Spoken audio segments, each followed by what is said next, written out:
listening, House of... That's right, it's the House of Cuckoos radio show. You're listening live to the radio show on the air right now as it's coming to you. Hello and thank you. The House of Cuckoos radio show. House of Cuckoos radio show. House of Cuckoos radio show. It's a House of Cuckoos radio show. We're putting scissors inside of glasses. We're making the minds happen. Making the universe cracking.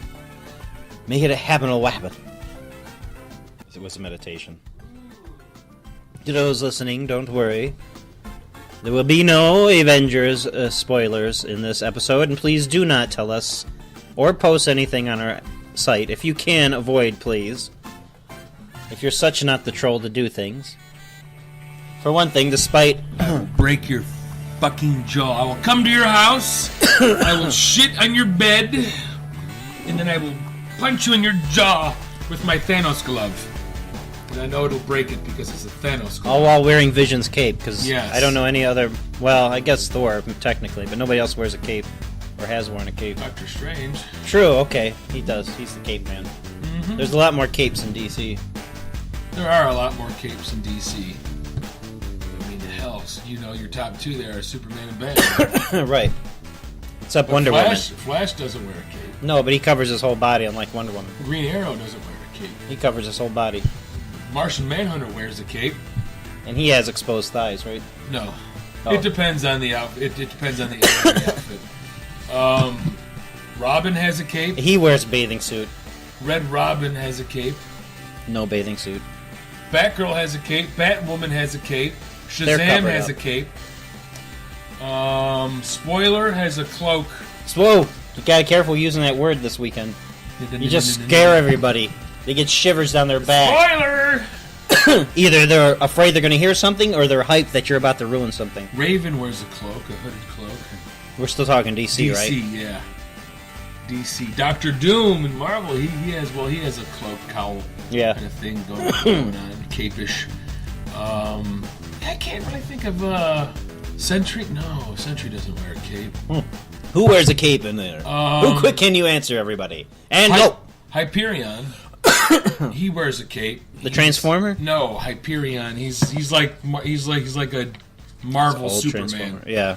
He's a Marvel-like Superman. He's basically, Captain but he's not kind like Superman. How can Captain Britain not wear a cape?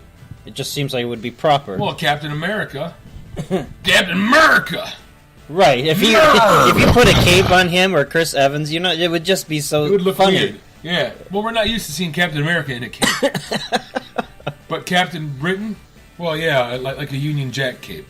I am Captain Britain. Yeah, like David Bowie's My coat, sister all shredded, is Psylocke. That's his sister.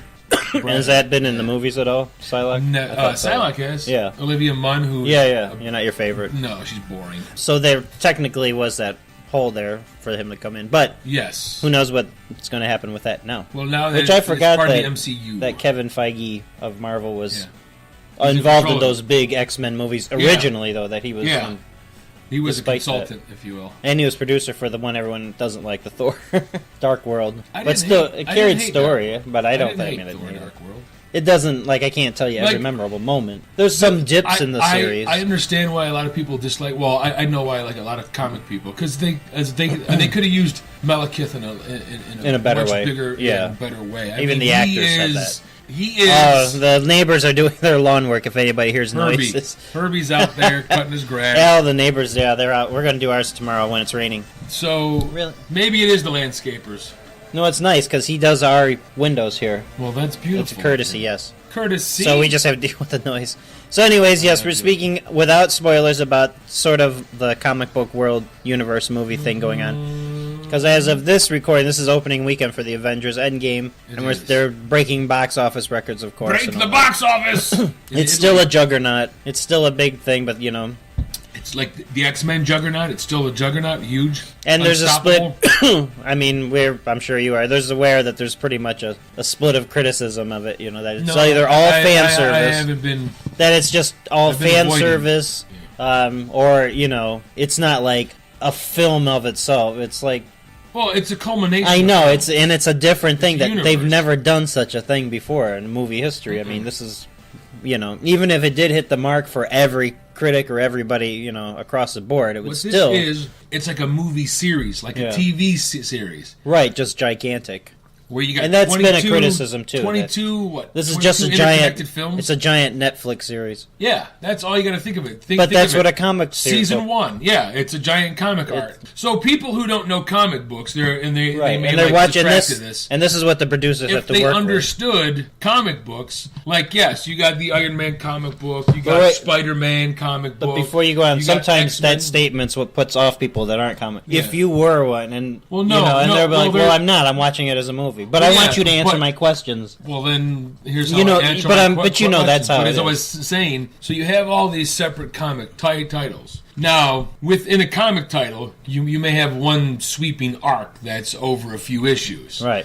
Like, let's say they did that with this upcoming Spider-Man. Let's say that. Yes, we see Mysterio, so he's going to be the big baddie. Movie, yeah. But let's say he's part of something bigger, like the formation of the Sinister Six. Right. So that could culminate over 3-4 movies, and then boom, here's the Sinister Six, because we got all these villains thrown at us. Then you may have a comic arc that starts in a title, like the X-Men. Let's go back here. X-Men Inferno. Right. That started in the X-Men, and then it spawned out to the other X titles, like Excalibur and X-Factor and Wolverine. Right. And then Inferno got bigger as this Hell on Earth was happening, and now it spread across New York. So now it involved Captain America, and Spider-Man, and Daredevil, and Doctor Strange. So it spills over into the comic books, like right now in Marvel comic books. You have 3 years ago they started seeding this event led by Malekith, War of the Realms in Thor. The comics. Yes, the comics. War of the Realms was about to start. As Malekith was the first realm of the 9 realms he conquered was the realm of the Light Elves. He is a dark elf. Right. So his army came, and slowly, so you see it. This started when Jane Foster was still Thor. Right. And while Odin's son was the unworthy Thor. Again, that's the comics for those tuning the comic in. books. This is talking about comic book stories, not any movies that could spoil that. Right. So 3 years ago, this event started to seed, and over the last 3 years, like you saw it slowly. But there were other major arcs and events that happened in Thor, and then other major arcs that sucked in the Thor title, like Avengers, the comic Avengers arc spilling out into like not just Avengers, but Captain America or Iron Man or Thor. Now the War of the Realms issue 2 came out last week or this week of the War of the Realms. Now it's spilled over into other titles, and it spawned its own group of limited series titles that film the story. So, that's how huge like a Marvel comic story could get, where it spills out into the other comic books. Yes, you have people who watch these just as movies. Right. But as I'm doing now. I'm not like trying to be condescending, like, well, I read the comic right, books. And that's what I wanted to specify. Not saying you have to read them, but that's how Zack Snyder attacks people. What I'm trying to say here is because I have a certain understanding of how the comic stories go. Yeah, it makes this event that much bigger for me because it is what they do in the comics. Right. Now, as somebody who doesn't read the comics and they're watching these as movies and they're like, well, I didn't see this one or this one or this one. It's like, well, that's fine because, again, in a comic event, you can come. I don't read every single fucking tie-in, every spin-out. Like, maybe I just want to read the War of the Realms 6-issue story arc without having to read the tie-ins unless they tie into titles I already get. Right. I'm not going to go out and buy the extra kind of like what Star Wars is going through too now. In the comics. Especially in the comics with all their Star Wars the tie-ins. Disney money. Yeah. So, you don't have to see every single one, but if you're going to watch Avengers Endgame, you need to watch Avengers Infinity War first. Right, at least. You don't need to watch any other Avengers movie. Some suggest Civil War prior to it, so you have a feel of tensions. So, I would say Civil War would be good. Captain America's Civil War. Doctor Strange you can kind of figure out. Yes. You know, so, but yeah, these, I would say that, yeah, those three, Captain America, Civil War, because then you get the feel of the majority of the characters. Right, at that point, right. Yeah. Yeah, Doctor Strange isn't in right. that. And of course, Guardians of the Galaxy 1, I've heard a lot of people chime in too. And most people saw that anyways. Carried so well by itself. Yeah. I mean, you don't have to watch all 20-plus movies to understand Avengers. Right. Infinity War. And a lot of people know Iron Man pretty well now. Yeah. Tony, because they reran them so much for a while that, you know, cable reruns them. Spider-Man, I mean, you shouldn't have to watch. Most people, even if they don't read comic books, should already know who Spider-Man is. Like, you got the previous 5 films and all the cartoons from the 90s, the 80s, the 70s, and the 60s. So, you know, just like Superman and Batman, Spider-Man was a character like the Incredible Hulk that was out there. Yeah. More so than Captain America, which he did have, like, what, 2 movies in the 70s, 2 made-for-TV movies. Captain America? Yeah. Oh, wasn't one of them in the 90s? Well, that's third one? That's in the 80s. That's the late 80s. Yeah, 89. It's either 89, 90. Yeah. And then you had Punisher, 89, 88, 89 with Dolph Lundgren. But now that, you know, you don't need to jump into all these films to understand Avengers, Infinity War, and Endgame. It's good to see them to help give more to the story, but the story is, from watching the first half, it is contained. Like, you don't need to watch every single that's part of it being movie entertainment. Yeah. The challenge of the producers and the directors and the still make a self-contained and film. the writers, yeah. That's where the mid scene and post credit scenes come in. Right. Like the mid credit and the post credit scene, that really helps tie it all in to the other films. Right. So if you just watch the film and shut it off before the credits, then you're some fine. people say, well, it's just pandering to hype you for the next money in your just body like or pocket. a comic book. When I go to the last page, it says cliffhanger at the end, either to be continued, or a cliffhanger, next issue, or meanwhile. And then when you go to the back page of like a Marvel comic, it shows the cover of the next issue, and it shows the sale date. Like, the cover looks badass. Look at that! It's Magneto and Wolverine it's like seeing staring movie each other poster. down. Yeah. Right. So, like, as a comic geek, all this comic knowledge I have helps build these movies up a little bit. Yeah, in a bigger different way. For me. But then there are moviegoers that I know that never read the comic books. Just they know Spider-Man from all the other movies entertainment and all the other stuff. Electric Company. Yeah. Spider-Man.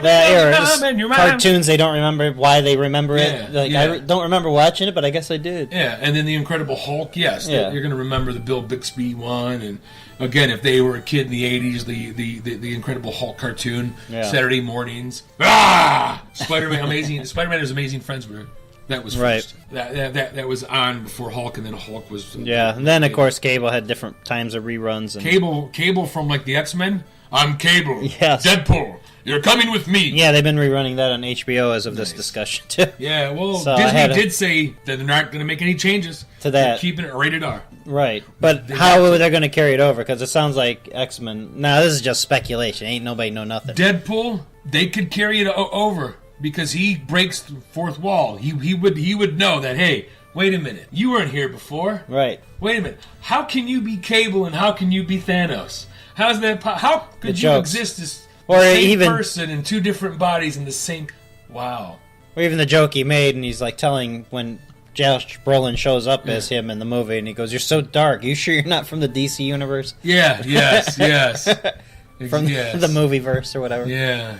From the DC Extended Universe. Now, we all see trailers for Spider-Man Far From Home, so this speculation here on this movie hasn't come out yet, so this is not a spoiler, saying that Mysterio and Peter Parker, maybe at least will be allies. It could be. And they moved the release date up.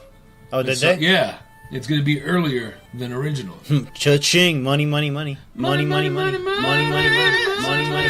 Money, money, money. And then May 31st is Godzilla. Right. Are Hopefully you, are you as excited as I am? I hope I am. Now I know that there's Japanese people that are excited. I'm kind of excited. Yeah, because it's finally the one that they wanted to see. Yeah. Like Hollywood, this is what we wanted you to do forever. That Broderick one was terrible. That was not our Godzilla. And the other Godzilla had criticism, the 2014. I dug it, but it took forever. Yes, Yeah, it was took just long. there was just like they showed the monsters. As we've said before, the villain monsters first, or the antagonists first. And King Kong, you should watch it before. Kong, yeah. Well, I caught the post-credit scene where they show the cave drawings and you hear Godzilla. It was good. It's a good popcorn movie. I actually think it's much better than the Godzilla movie. Oh, you do? Oh, yeah. I mean, you got Samuel Jackson and Brie Larson. I mean, completely, none of them look like they're in this, whatever era, 1970. 1973. Like, right then, right after Vietnam. It connected to Vietnam and reacting to the war and all that. And that was Samuel Jackson's part. Yeah, it was supposed to be 1973. So King Kong was already starting trouble, discovered by the human population. By Captain Marvel and Nick Fury. Yes, they discovered them. Who else was in that one? Was there another name? Everybody wants Danny to say McBride? Jack Black, but no, I think it was him. Danny McBride, yeah. I never wanted to see a 3-hour. It didn't need to be 3 hours. It was Peter Jackson. I mean, it was good. I mean, if you like Peter Jackson. I do, but I didn't want a 3-hour King Kong. It felt like, I mean, if you watch it now, it would feel like you watched a complete sit-down of a 6-episode BBC series. Okay. Kind of just like his Hobbit movie. I did watch... the way he broke the Hobbit up. It felt like a BBC special. But they added stuff that wasn't even in the Hobbit book. I know, you have to... But the King Kong, I did play the video game based on the movie for the original Xbox 360. And what era is this? 90s? 2000? 2005. Okay. Oh, okay. 2006. Okay. And I got all the achievements in it. Like, it filled in the story. It was so I didn't need to watch the movie. It was the game told me what I needed to know about the movie. Right. Yeah. And they had the cut scenes and whatnot. And but yeah, so if you're going to see... It's one of those you definitely should see it, just to... Kong? Yeah, to be in before because King Kong, Godzilla versus King Kong is next year. Right. But to watch them in order... Yes. Is for probably... I know. I only got to see because I have HBO in my little dormant area over there. And I was able to flip through it and watch it in its pieces and finally put it together like watching it in 15-minute increments throughout a week. While you're at work? No. Throughout the day. Oh, here. Taking care of Little Toe and managing House of Cuckoos nuggets. affairs and other things of non-financial matters. Because we don't have any money, so... We have no money. So we don't have to worry about our finances, because we have none. We have no money. Yeah, so I don't know. Yeah, so hopefully the movie will be good. Hopefully it will be well done and continue on and won't be too... Godzilla as well as the Avengers movie. We will see this pre-Avengers discussion in a sense, even though we know the movie's out and everybody... next week is our adventure. And then we can do a review the following. You know, it's like... Following week, I mean. Yeah, it's like maybe we should have got tickets for today. Yeah. And I'm like, no. It depends. Dr. Antonio's going to do his best to avoid all plot lines and that so he can fully enjoy the movie. Not that he isn't ready to analyze it or won't talk about things openly once he does see it. Hopefully you'll warn people. We can probably wait to another week after to talk about it. So that's what we will, because the following weekend. So for the live listeners, we are just taking next Saturday off. Yeah, we won't be on air next Saturday. That's our Avengers Day. The Avengers. So it's going to be a little hectic morning, so we are not won't be on live next week. So we're going to make the most of this one, and hopefully we can update our House of Cuckoos stores where you can buy merchandise stores. You can always go to the Zazzle and Cafe Press. Right, but we'll update the House of Cuckoos. We'll update some of the stuff there. Some new pictures. A lot of people like some of our posts and those that are Instagram and that, so we can get those up there on a shirt or something for you. And give you some signed autographed ones too. Now we have breaking news coming in for those that tune in that enjoy our God